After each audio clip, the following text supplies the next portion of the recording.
aku dari Islam, tapi baru 1 tahun ini setelah dengar Bang Edis, aku masuk Kristen.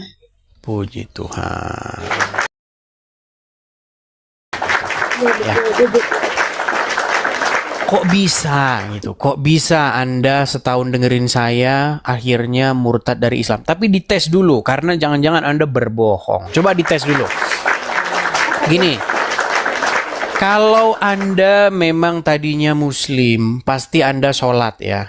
Seperti Anda Iya, bilang tadi umur Anda 30 berapa?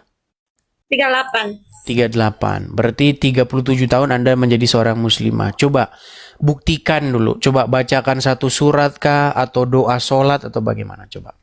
Mau surat apa? Surat yang pendek aja ya, biar Terserah, nggak usah terserah, panjang. terserah. A'udzubillahi minasyaitonirrajim. Bismillahirrahmanirrahim.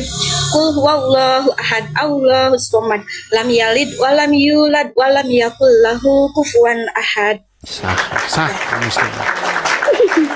Oke, seperti yang barusan tadi Anda ceritakan nih.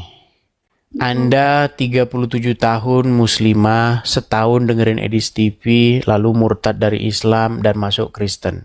Kok bisa gitu? Silakan. Begini loh Bang Edis, aku tuh sebenarnya dari tahun 2002 sering ikut ke gereja sama sepupu aku ya. Oke. Tapi aku tuh pas masuk gereja itu jujur ya, ya Allah, kata aku, maaf banget ya aku masuk gereja. Setiap masuk gereja itu suka panggil-panggil Allah terus ya. Maaf ya Allah, maaf karena ikut-ikutan aja. Aku cuman nganter aja ceritanya begitu ya. Nah, pas selesai itu lama-lama kan aku ketemu suami aku tuh. Kebetulan suami aku agamanya Protestan. Ya, terus aku tuh tetap masih belum percaya sama Tuhan Yesus. Nih, pas kata suami nih, dengerin nih katanya debatnya Bang Edis. Pas gitu, iya, akhirnya masuk ya ke aku. Bener ya yang selama ini kok doa aku itu gak pernah dikabul Bang Edis. Nah, setelah itu akhirnya kan aku setiap nanya ke gereja, 2 tahun tuh aku belajar Kristen ya di Protestan itu, setiap ke gereja tapi nggak pernah sedetail itu kayak Bang Edis. Jadi cuman dengar-dengar khutbahnya aja yang baik-baik kayak gitu, tapi nggak sedetail Bang Edis kayak gitu. Jadi saya jadi kurang percaya aja. Nah, pas dengar penjelasan Bang Edis ke orang-orang Islam, begitu dengar setiap hari, setiap Bang Edis live, aku dengar-dengar terus sampai aku nih baru naik sekarang. Nah, akhirnya kan aku tanya di gereja Tiberias, pendetanya bilang kayak gini, satu orang masuk Kristen, satu keluarga diselamatkan katanya. Tapi aku tuh masih belum paham. Aku nanya ke pendetanya, apa gimana itu artinya itu. Tapi tahu itu dari Mbak Agatha. Aku nanya gitu ke Mbak Agatha. Akhirnya Mbak Agatha menjelaskan, semakin percayalah. Nah, terus anak-anak aku juga tiba-tiba pas itu aku kan suruh sholat loh. Ayo kak, sholat kak. Aku sampai pukulin, awas ya. Kamu tahu nggak kalau misalnya kamu nggak sholat, kamu masuk neraka 41 waktu nggak sholat. Kamu tuh 40 tahun masuk nerakanya. Aku bilang gitu. Terus kata anak aku, Bunda, kalau misalnya kita nggak sholat, berarti kita setiap hari masuk neraka dong, kata anak aku kayak 40 gitu. tambah 40 tambah 40 tambah 40. Anak aku nggak ini, katanya berarti kita tuh salah terus, katanya kudu aja salah masuk neraka. Salah Setiap wudhu, salah gerak dikit masuk neraka. Masuk kamar mandi pakai kaki kanan masuk neraka. kata anak aku, jadi kita itu nggak bakal masuk surga dong Bunda seumur hidup. Karena kan kita sholat aja belum sempurna, katanya kayak gitu.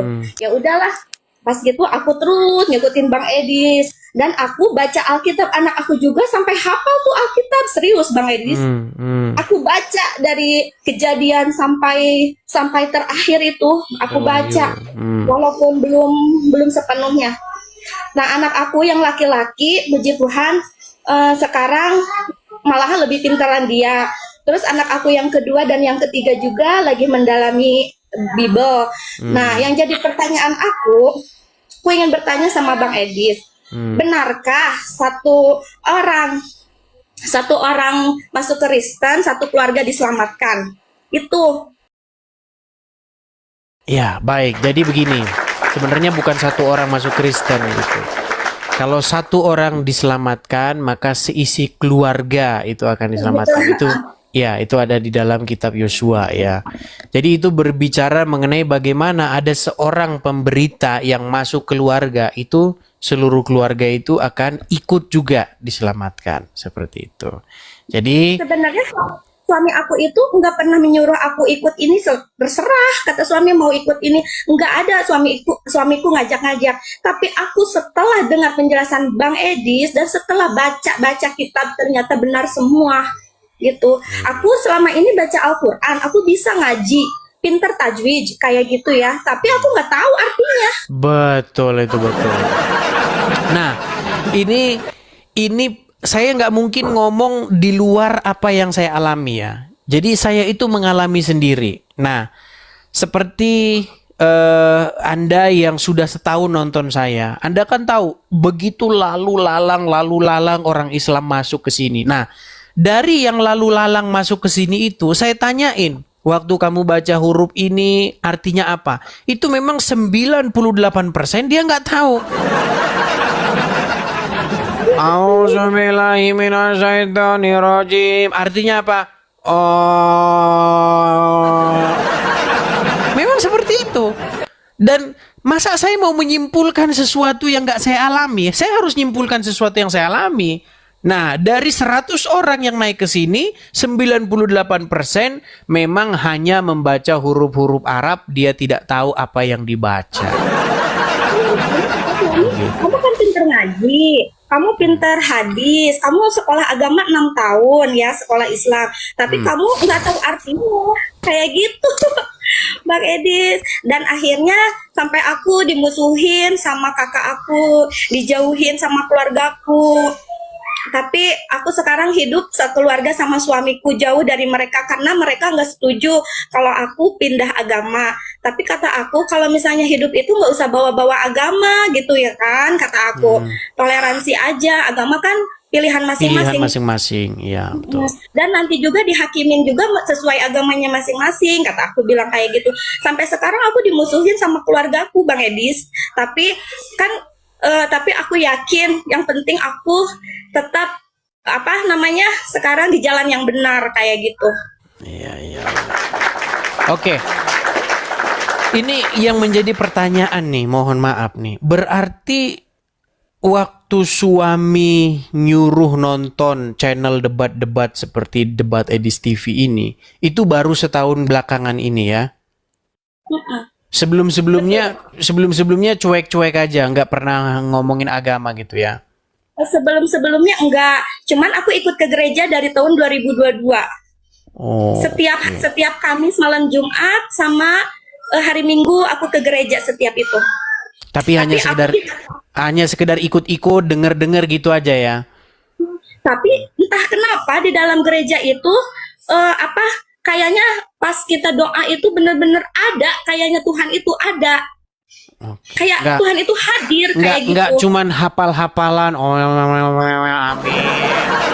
Iya, selama ini Amin. anak aku Yasin, surat Yasin itu hafal, anak aku hafal semuanya. Coba anak baca surat Yasin dulu coba. Yasin coba. Coba. Bismillahirrahmanirrahim. Yasin wal Qur'anil Hakim. Apalagi ya? Innaka laminal mursalin ala siratim mustaqim tanzilal azizil rahim litunzira qauman ma unzira aba'uhum fahum ghafilun. Itu aja lah segitu. Iya. Aku udah lama nggak baca. Ya, jadi ketika kita baca Quran, memang Quran itu sangat-sangat kita sulit menolaknya sebagai syair atau puisi. Karena dia itu sering bersajak. Di belakangnya itu sajaknya itu entah A atau AB begitu. Misalnya surat Al-Fatihah, Bismillahirrahmanirrahim. Dia im. Alhamdulillahirabbil alamin. Dia in. Ar-Rahmanirrahim. Malik yaumiddin. Jadi im. Jadi Ini sulit untuk tidak mengatakan bahwa ini memang sebuah puisi atau sebuah syair begitu. Jadi mustahil itu Allah ngomong im in itu ya syair manusia gitu. Yang tidak diketahui siapa penulisnya gitu. Nah, jadi kalau nggak pas waktu aku Ya. dibaptis, bukannya pas aku waktu dibaptis ternyata kan orang-orang pada ngantri ya pengen dibaptis sampai 750 orang itu dibaptis bareng-bareng ya. Orang-orang pada susah masuk ke dalam ruangan baptis itu. Tapi pas aku dipermudah, bahkan sampai datang, sampai pendeta wanita sampai nolong aku, dan yang asalnya Kristen kan dibaptis ulang tuh. Aku tuh dikasih jalan, bener-bener dipermudah sama Tuhan Yesus waktu itu. Dan sekarang doa pun selalu dikabulkan Tuhan Yesus. Kata aku ya biarin dah, aku dijauhin keluarga asal jangan dijauhin Tuhan Yesus aja. Itu aja sekarang mah. Ya. Oke lah, pesan saya ya maju terus ya. Menjadi Kristen itu artinya menjadi manusia baru yang tadinya hidupnya negatif, tidak benar, menjadi hidup yang benar sesuai dengan Dan pribadi sekarang Tuhan. benar-benar aku tuh benar-benar menjalaninya dengan hati, berasa Tuhan itu selalu ada gitu ya. Nggak dipaksa-paksa ya. Enggak, Nggak dipaksa-paksa, nggak ditakut-takutin. Nanti kalau rambut kelihatan satu helai Nah, satu rambut lagi 70 pertanyaan aku, tahun. Kang Edis. Seandainya kita, Gimana? anak aku kan belum dibaptis ya. Tapi kalau mereka Sebentar, berdoa, ya, anak belum anak aku, dibaptis. ya anak aku tiga-tiganya belum dibaptis nih. Hmm. Nah, pertanyaannya ketika mereka berdoa, apakah akan dikabulkan nggak? Kalau seperti itu saya belum bisa menjawabnya ya. Mungkin itu bisa ditanya kepada pendeta lah. Karena walaupun dia belum dibaptis, tapi kalau dia sudah percaya, ya kenapa tidak begitu? Pembaptisan itu kan hanya sebagai tanda saja, tanda bahwa dia telah menerima dan menjalani sebuah ritual begitu. Tapi intinya kan adalah pertobatan seperti itu. Makasih ya Bang Edis udah banyak nyelamatin, udah banyak jadi nunjuk orang jadi ke jalan yang benar kayak gitu. sama-sama, Aku tuh dengan sadar diri, dengan penuh keyakinan, dengan penuh iman aku ya. Sekarang benar-benar nggak ada tandingannya. Ternyata memang betul Kristen yang terbaik. Amin. Oke, baiklah ya. Kita kasih kesempatan kepada yang lain ya. Karena banyak yang panas nih di bawah nih. Oke, saya turunkan ya. MR Gaga. Oke, saya turunkan. Ya, itu ya teman-teman ya. Jadi kalau memang teman-teman itu membuka pikiran ya, akal dipakai, nggak usah berkeras hati, ya pasti akan seperti tadi itu. Yang ngeyel-ngeyel itu kan yang orang yang otaknya nggak dipakai aja.